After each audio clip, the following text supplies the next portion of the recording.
thank you very much. First of all, thank you for the questions, of course, and for introduction.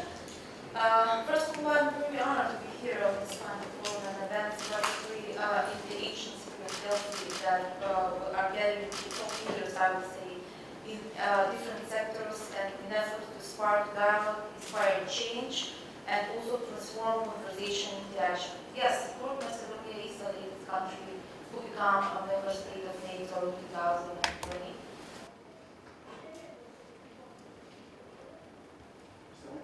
I remember that the news and particularly the public in my country, they asked the first question they delivered to me, are we ever safe?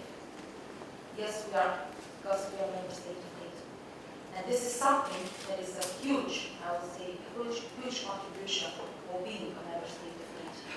We are part of not only a political, but also a military alliance that guarantee our safety